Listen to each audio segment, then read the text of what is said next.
Jai Sairam, welcome back to my channel. இன்னைக்கு இந்த பதிவில் முருகப்பெருமானின் அறுபடை வீடுகளில் இரண்டாம் படை வீடான திருச்செந்தூர் திருத்தலம் பற்றி தான் நான் இந்த பதிவில் ஷேர் பண்ண போகிறேன். அதுவும் என்ன பார்த்தீங்கன்னா, நமக்கு இருக்கிற பிரச்சனைக்கு நமக்கு நிறைய பிரச்சனைகள் இருக்கும், நிறைய தடங்கல்கள் வரும் ஒவ்வொரு விஷயத்துக்கும். அதனால அந்த மாதிரி இக்கட்டான சூழ்நிலையில் இருக்கிறேன் அப்படின்னு நினைக்கிறவங்க நீங்கள் திருச்செந்தூருக்கு போய் எப்படி வழிபட்டா எந்த மாதிரி நம்ம தலையெழுத்து நல்ல முறையா மாறும், நமக்கு கிடைக்க வேண்டிய விஷயங்கள் எல்லாம் எப்படி கிடைக்கும் அப்படின்றத பத்தி இந்த பதிவுல நான் ஷேர் பண்றேன். நிச்சயமா இந்த பதிவு உங்களுக்கு பயனுள்ள பதிவா இருக்கும் அப்படின்னு நான் நம்புறேன். இந்த வீடியோ முழுக்க ஸ்கிப் பண்ணாம பாருங்க, கண்டிப்பா இந்த பதிவு உங்களுக்கு கை கொடுக்கும். என்னோட சேனலுக்கு தொடர்ந்து சப்போர்ட் பண்ணுங்க, லைக் பண்ணுங்க, ஷேர் பண்ணுங்க, கமெண்ட் பண்ணுங்க, மறக்காம சப்ஸ்கிரைப் பண்ணுங்க, பெல் ஐக்கானை கிளிக் பண்ணுங்க. முருகப்பெருமானின் அறுபடை வீடுகள்ல இரண்டாம் படை வீடான திருச்செந்தூர் திருத்தலம் கடற்கரையில அமைஞ்ச ஒரே முருகர் திருக்கோவில். மற்ற ஊர்கள்ல இருக்கிற கடல்ல இருந்து திருச்செந்தூர் கடல் கிடையாது. இந்த கடல் பார்த்தீங்கன்னா முருகப்பெருமானுக்காக சிவபெருமானை உருவாக்கியது அப்படின்னு திருப்புகழ்ல அருணகிரிநாதர் சொல்றாரு. பாலன் தேவராய சுவாமிகள் திருச்செந்தூர் தல புராணத்தை தமிழ்ல எழுதி அதாவது வென்றிமாலை கவிராயர் இவங்க எல்லாருக்கும் முருகப்பெருமானை நேரில் அருள் புரிந்த இந்த ஸ்தலம்தான் திருச்செந்தூர் தலம். பலரது பிரச்சனைகளுக்கு பரிகாரமாக நம்ம ஜோதிடர்கிட்ட போகும்போது அவங்க சொல்றது பார்த்தீங்கன்னா, திருச்செந்தூர் போய் வழிபாடு செஞ்சுட்டு வாங்க அப்படின்னு சொல்லுவாங்க. ஆனால் திருச்செந்தூர் தலத்துக்கு எப்படி போய் வழிபடணும், திருச்செந்தூர் போகிறதுக்கு முன்னாடி நம்ம என்ன செய்யணும், எப்படி வழிபட்டோம் அப்படின்னா முருகரோட முழு அருளும் நமக்கு கிடைச்சி தலையெழுத்து மாறி வாழ்க்கையில் மகிழ்ச்சி நிறையும் அப்படிங்கிறது நம்மள நிறைய பேருக்கு தெரியாது. திருச்செந்தூர் தலத்துக்கு எப்படி வழிபட்டா அளவில்லாத பலன்களை பெறலாம் அப்படின்றத இந்த பதிவு மூலியமா நாம பார்த்துக்கலாம். வாழ்க்கையில என்ன பிரச்சனைகள் வந்தாலும் அந்த பிரச்சனை நம்மளை விட்டு போகணும், மகிழ்ச்சி கிடைக்கணும் அப்படின்னா வணங்க வேண்டிய ஒரே தெய்வம் முருகப்பெருமான் தான். முருகனை வழிபடுறவங்க உலகம் முழுவதும் கோடிக்கணக்கில் பக்தர்கள் இருக்கிறாங்க.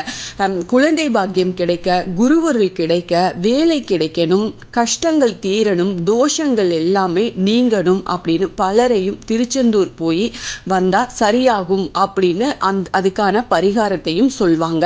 திருச்செந்தூர் போய் வரும் எல்லாருக்குமே பிரச்சனைகள் எல்லாமே தீர்ந்து விடும், தலையெழுத்து மாறிவிடுதா அப்படின்னா கண்டிப்பா இல்லைன்னு தான் சொல்லலாம். நிறைய பேருக்கு எல்லாருக்குமே ஆகுறது இல்லைல்ல.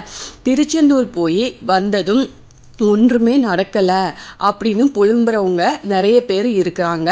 எப்படி போய் நம்ம திருச்செந்தூரில் வழிபாடு செஞ்சோம் அப்படின்னா நம்ம தலையெழுத்து மாறும் அப்படிங்கிறத இந்த பதிவில் நம்ம தெரிஞ்சுக்கலாம்.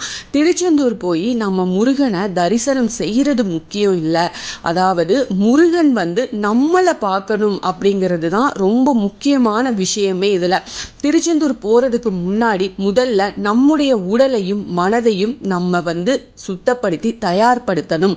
இதுக்கு வீட்டில் உள்ள முருகப்பெருமானின் படத்துக்கு முன்னாடி விளக்கேற்றி வச்சு முருகனிடம் மனம் விட்டு நாம பேசணும்.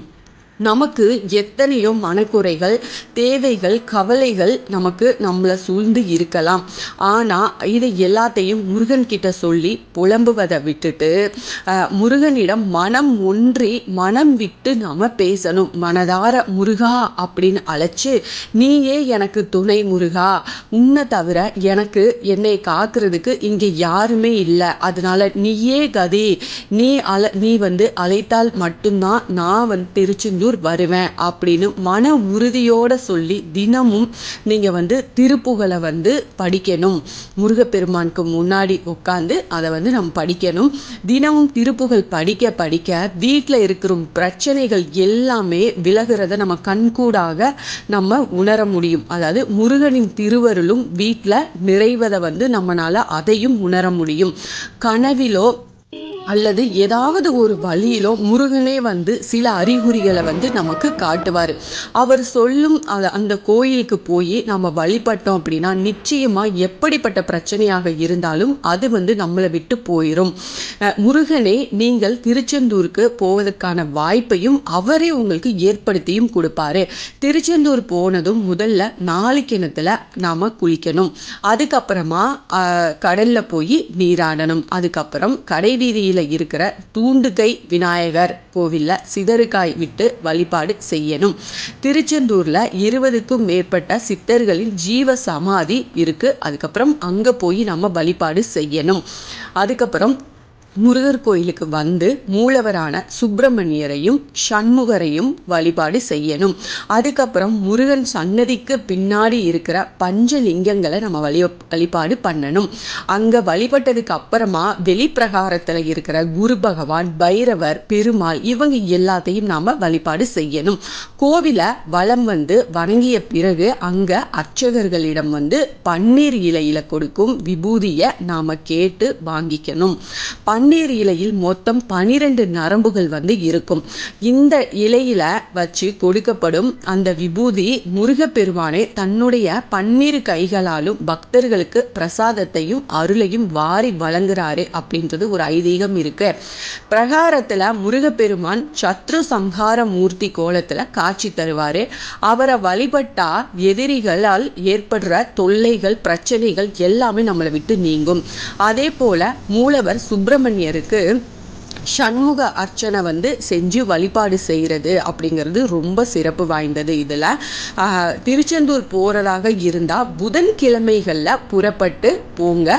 இரவு நேரத்தில் அங்கே தங்கி வியாழக்கிழமைகளில் முருகப்பெருமானை வந்து வழிபடுறது அப்படிங்கிறது ரொம்ப சிறப்பு வாய்ந்தது. அந்த மாதிரி வழிபடுறது சரியானதும் கூட. குரு பகவானுக்கு அதாவது முருகப்பெருமான் அருள் செய்த தலம் அப்படிங்கிறதுனாலையும் முருகன் திருத்தலங்களில் திருச்செந்தூர் மட்டுமே முருகப்பெருமான் படைத்தல், காத்தல், அழித்தல் இந்த 3 தொழிலையும் செய்யும் பிரம்மா, விஷ்ணு, சிவன் இவங்க மும்மூர்த்திகள் வடிவமாக அருள் செய்கிறாங்க திருச்செந்தூர்ல. இந்த திருச்செந்தூர் தலத்துக்கு போனீங்க அப்படின்னா குறைஞ்சபட்சம் 8 முதல் 12 மணி நேரம் அங்கேயே தங்கி இருக்கிற மாதிரி பிளான் பண்ணி போங்க. அப்பதான் அந்த தெய்வத்தின் முழு அருள் கதிர்களையும் நாம பெற முடியும். இந்த முறைகளை பின்பற்றி நீங்க திருச்செந்தூர் தலத்துக்கு போய் வழிபட்டீங்க அப்படின்னா நிச்சயமா முருகன் அருளால கர்ம வினைகள் கரைஞ்சு தலையெழுத்து மாறும். அதனால கண்டிப்பா புதன்கிழமை கிளம்பி வியாழக்கிழமை ஒரு நாள் திருச்செந்தூர்ல அங்க முருகர் கோயில்ல இருக்கிற மாதிரி நீங்க பிளான் பண்ணிட்டு போங்க. நிச்சயமா உங்க தலையெழுத்து மாறி உங்களுக்கு நல்லதே நடக்கும். ஏன்னா அங்க வந்து அவ்வளோ ஒரு சக்தி வாய்ந்த ஒரு தலம். அங்க எல்லா தெய்வங்களுமே இருக்காங்க. அதனால நீங்க வந்து அதுக்கான நாள் பார்த்து நீங்களே வந்து பிளான் பண்ணிட்டு போங்க. அதுக்கு முன்னாடி போகிறதுக்கு முன்னாடி நான் வீட்டில் செய்ய சொன்ன அந்த மாதிரி வழிபாடெல்லாம் செய்யுங்க. திருப்புகழ் பாராயணம் பண்ணுங்க. கண்டிப்பாக உங்களுக்கு நல்லதே நடக்கும். இந்த பதிவு உங்களுக்கு பயனுள்ள பதிவாக இருக்கும் அப்படின்னு நான் நம்புகிறேன். இதில் ஏதாவது சந்தேகம் இருக்குது அப்படின்னா கண்டிப்பாக எனக்கு கமெண்ட்டில் கேளுங்க. என்னோட சேனலுக்கு தொடர்ந்து சப்போர்ட் பண்ணுங்கள். லைக் பண்ணுங்கள், ஷேர் பண்ணுங்கள், கமெண்ட் பண்ணுங்கள். மறக்காமல் சப்ஸ்கிரைப் பண்ணுங்கள், பெல் ஐக்கானை கிளிக் பண்ணுங்கள். இது போல் ஆன்மீக பதிவுகள் எனக்கு தெரிஞ்ச எல்லாத்தையும் உங்ககிட்ட நான் ஷேர் பண்ணுறேன். Thank you friends. மீண்டும் அடுத்த பதிவில் சந்திப்போம்.